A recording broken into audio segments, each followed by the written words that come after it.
Hey, it's Machinino. I just figured I'd make a video to go over Thinkorswim as a platform in general and kind of give a beginning tutorial on how to use it, how to set it up, and how to make it work the best for you and make money for you. So I think it's the best platform out there. It's super powerful and there's tons of indicators you can throw on the charts. You can pretty much customize whatever you want, make it any color. You can throw TVs on here, news streams. You can change a lot of great things. So I'm just going to go through everything on the top. The first tab is the monitor tab. This tab allows you to see your positions. I got 2 positions right now. One of them I just closed today, took some profit, and closed it out fully. Up on top you can see your working orders, your filled orders today. So you get to see what is on currently and then what you did today, and you have canceled orders and some other stuff. I don't use these tabs too often, but you're welcome to check them out yourself. I'll just show you the most used things in my opinion. I love the trade tab. With the trade tab, I use active trader a lot. I use it for futures for sure. I used to trade futures daily and I kind of got away from it, but I used active trader a lot. If you pull up the active trader tab here in the chart tab, you can kind of pick what you want to be on your active trader screen. There's a lot of options. You can also see order flow, which would be one of these tabs, but you can just play around with it. You got live news down here. If you're a true day trader, you need live news to profit from some of these individual stock swings or just index swings. You can adjust these however you want. Throw up any indicators on here. I'll show you how to put those on in a second, but this is a lot of fun, and this is how you trade futures. You put your stop in and you click send. It's easy as that, but they're the most riskiest thing to trade in my opinion, and I am getting away from them fully. You can close the chart, just have one open, put the chart back on, take active trader down, and now we just got a basic chart with some indicators. We got analyze over here, and I don't use this too often as well. If you want to look at company fundamentals, you just type in a stock. Let's do CBS, and it gives you some buy, hold, sell ratings from different firms. And I don't really pay too much attention to this, but it also gives you metrics on share value and stuff. And this is the stuff I actually do like. You can do annual, you can do quarterly. If you're a value investor, this is really powerful. I mostly use the scan tool to find stocks that match my criteria, but it's also good to know if you are looking at individual stock to know what it contains in the fundamentals section. I don't really use probability analysis too much. It's just the probability of price moving to a certain point in a certain time. Risk profile, I don't use that too much. And earnings calendar, that can be good. But I'm just going to go to the next one. I use the scan tool a lot. You can customize your own scan.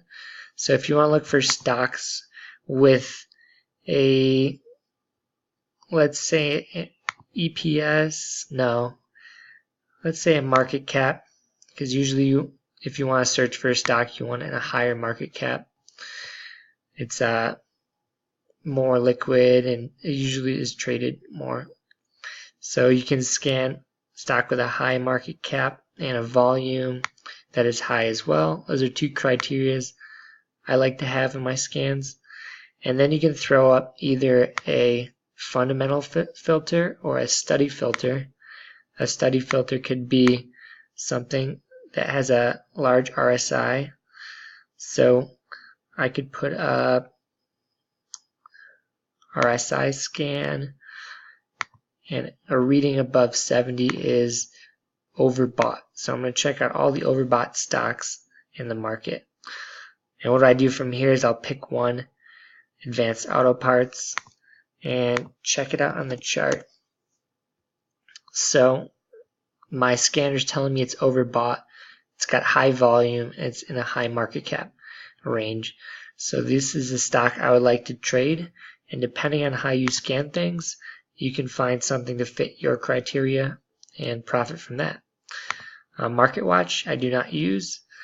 I have never clicked any of these, honestly, so that is something you can look into yourself, but I cannot help you with it. So this is probably one of the most other used tabs is the chart. It's just a large chart, and you can customize it this way. So if I want to throw on an indicator, I'll show you really quick how to do that. You right click on the screen, you go down to studies, add study, and you can click whatever study you want. You can also click edit studies, and then this gives you a search method.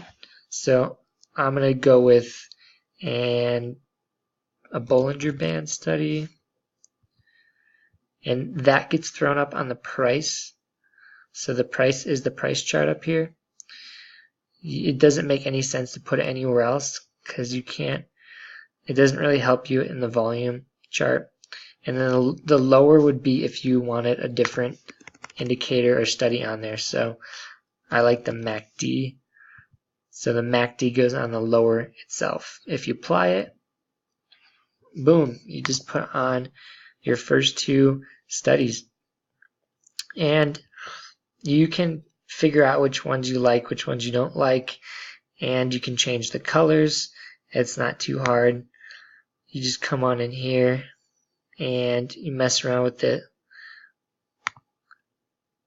inputs.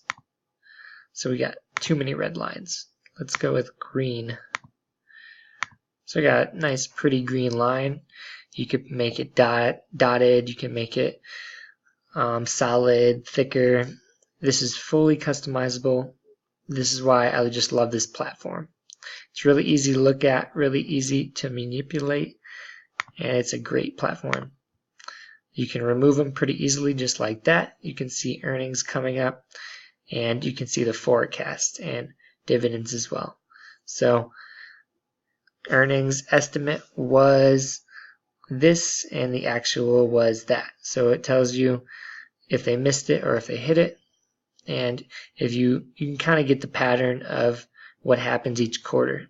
So from this quarter to this quarter, we had an earnings beat. So we would have thought we would have been buying higher, but we flattened out, ended up going lower into earnings season. And since the last earnings, we have been going straight up with Advanced Auto Parts. So charting tool, pretty great. And you can also go to your time frame, which is the D up here. It could be an M if it's on the minute chart, or H if it's on the hour chart. And you can customize your time frames as well. So customize, add time frame. I don't think I have a monthly on there, so let's throw it up. I want 20 years, and boom, we got a monthly. Let's see what Advanced Auto Parts has done in the last 20 years. It was $12, made a nice run, and kind of came to halt here pretty abruptly. This is kind of what I'm looking for with my Netflix chart. I'm looking to see this huge red candle, which I don't think is out of question. And what else do I do with this chart? I also, that's a shortcut for the studies. I use that.